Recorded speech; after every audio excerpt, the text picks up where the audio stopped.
इतनी झुर्रियां क्यों हैं मौला, इतना चेहरा ऐसे लग रहा है जैसे बीमार हो। इमाम ने फरमाया कि मेरे चाहने वालों के गुनाहों ने मुझे बीमार कर दिया है, मेरी कमर को तोड़ दिया है। अभी तक ये नफ्स हमारे हाथ में नहीं आया। इमाम फरमाते तुम इतनी मोहब्बत नहीं करते जितनी हम करते हैं। अफ्रीका का एक काफिला, पंजाब की फैमिली, जब ये सद्दाम मलऊन गया तो इमाम की ज़ियारत के लिए गए। फरमाते हैं चेकिंग पोस्ट्स बहुत ज़्यादा थी, काफ़िले को बार बार रोका जाता था, इनकी गाड़ी को चेकिंग होती थी। इस खातून का एक 7 साल का बेटा था। पुलिस वालों ने कहा आप चेकिंग करवाएं, आपका बेटा गाड़ी में सो रहा है, सोता रहे। बेटा सोता रहा। यह खातून चेकिंग करवा के वापस आई, बेटा सो रहा था। जाकर इनकी गाड़ी नजफ़ पहुंची। कहती जब बेटे को उठाना चाहा तो बेटा उठ नहीं रहा था। फौरी हॉस्पिटल ले गए, हार्ट बीट चेक की, ये बच्चा मर चुका। इसकी माँ बहुत रोई, एक ही बेटा। जनाजा हुआ, नमाज हुई, इसको जाकर वादी सलाम में दफन कर दिया। अब घर वालों ने इसकी माँ को कहा भाई चलो मौला अली की ज़ियारत को। कहा मैं नहीं जाऊँगी, मेरा बेटा छिन गया। होता है ना, कभी ज़ियारत पे जाएं, जिनके बच्चे सिख्त हो जाते हैं, मर जाते हैं, नाराज़ हो जाते हैं अहले बैत से, छिन लिया।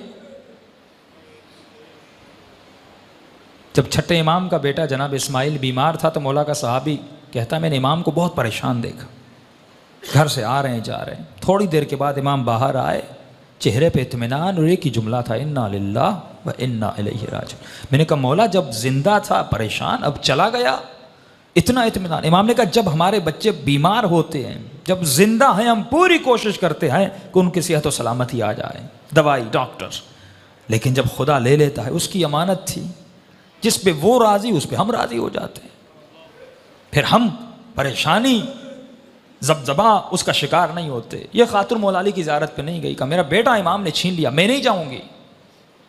काफिला चला करबला, सारा काफिला इमाम हुसैन की ज़ियारत को गया। इस खातून ने कहा मैं नहीं जाऊंगी, मेरा बेटा हुसैन ने छीन लिया, मैं क्यों जाऊं, एक ही तो बेटा था, मैं ज़ियारत करने के लिए आई थी, मौला ने कुछ दिया नहीं, ऊपर से मेरी औलाद मुझसे छीन ली, नहीं गई।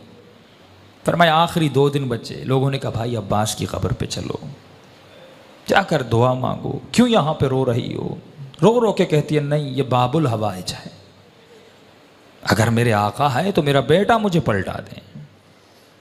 एक ही बेटा था अब्बास ने, वो मेरा बेटा छिन गया, अगर हैं बाबुल हवाइज मुझे मेरा बेटा वापस करे। नहीं गई।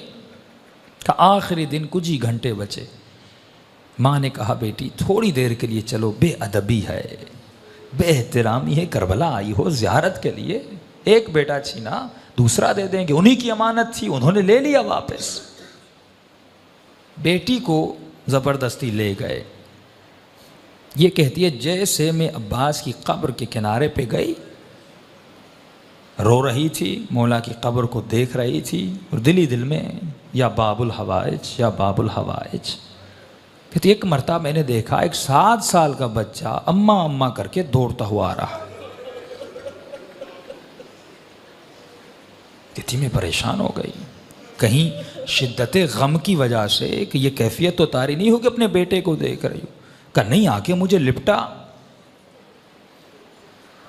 फिर मेरे साथ जो ख़वातीन थी उन्होंने देखा, हाथों को चेक किया, बिल्कुल बेटा सालिम था, सब परेशान। बच्चा रो रहा था। बच्चे से पूछने लगे भाई कहाँ थे, कहाँ से आ रहे हो। कहा मैं गाड़ी में सो रहा था, जब आँख खुली तो मैंने खुद को लोगों की भीड़ में पाया। मैं रो रो के अम्मा अम्मा करके रो रहा था। छोटा सा बच्चा, 7 साल का मासूम बच्चा। कहते रोते रोते मैंने दूर से देखा एक घोड़े सवार है, उसके साथ एक जवान है, वो दोनों आ रहे हैं। मुझसे पूछा बेटे किसकी तलाश में हो। कहा मेरी अम्मा गुम हो गई। उस घोड़े सवार ने मुझे कहा कि बेटे तू घोड़े पे सवार हो जा। ये बच्चा कहता है कि मैंने अपने बचपने में कहा कि अंकल मुझे हाथ दें, मैं घोड़े पे बैठ जाऊं। का घोड़े सवार ने कहा मेरे हाथ नहीं हैं, मेरे हाथ कटे हुए हैं। उस जवान को कहा कि इसे घोड़े पे बैठा। कहते अम्मा मैं घोड़े पर बैठा, उस घोड़े सवार के साथ आया, यहाँ तक कि जरी तक आए। उसने मुझे कहा बेटे यहीं पे खड़े हो जाओ, तुम्हारी अम्मा तुझे मिल जाएगी। जब अम्मा तुम्हारी तुम्हें मिले तो मेरा एक पैगाम दे देना।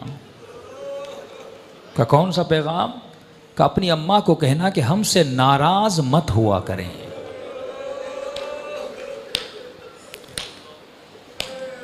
हम थोड़ी थोड़ी बातों के लिए दुनिया की वजह से जब अहले बैत का दिल दुखाते हैं। ये मौजज़ा वादी सलाम में सब था। फरमाते फिर वादी सलाम के कब्र को खोदा, कफन था, सब कुछ था, लेकिन लड़का वहाँ पे मौजूद नहीं था। वो देने पे आए, देते भी हैं, मौजिज़े करने